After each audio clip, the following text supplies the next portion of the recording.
എന്ന് മാത്രമേ ഉള്ളൂ. ദിലീപ് കേസിൽ ഒരു പെണ്ണാണ് അയാളുടെ ജീവിതത്തിൽ വന്നു, ജീവിതം നശിച്ചു.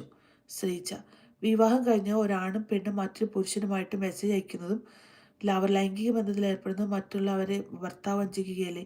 ചേച്ചിയെ ഞാനെന്ന് ചോദിച്ചേ ഉള്ളൂ. ഉറപ്പല്ലേ? 100% പറ്റിക്കുക തന്നെയാണ്. കല്യാണം കഴിച്ചു കഴിഞ്ഞാൽ പിന്നെ പെണ്ണ് വേറെ ഒരു ചെക്കൻ്റെ ഇത് ഈ പെൺകുട്ടി രാഹുൽ മാങ്കൂട്ടത്തിന് അങ്ങോട്ട് മെസ്സേജ് അയക്കുകയാണ്. വിവാഹിതയായ ഈ സ്ത്രീ, വിവാഹിതയായ ഒരു സ്ത്രീ എന്തിനാണ് ഒരു പേഴ്സണൽ മെസ്സേജ് മറ്റൊരു പുരുഷൻ അയക്കുന്നത്? അതിൻ്റെ ഒരു ആവശ്യമില്ല അല്ലേ? വിവാഹിതയായ ഒരു സ്ത്രീ വേറൊരു പുരുഷന്, നമ്മൾ ഫ്രണ്ട്സ് ഹായ് ബായ് പറയണ പോലെയല്ല, ഇൻറ്റിമേറ്റ് ആയിട്ടുള്ള റിലേഷൻഷിപ്പ് കീപ്പ് ചെയ്യുന്നത് എന്തിനാണ്? അത് വളരെ തെറ്റാണ്. അങ്ങനെ ചെയ്യുന്നത് ഒരിക്കലും ഒരു പീഡനമല്ല, അതൊരു മഹാ തെറ്റായിട്ടാണ് എനിക്ക് തോന്നുന്നത്.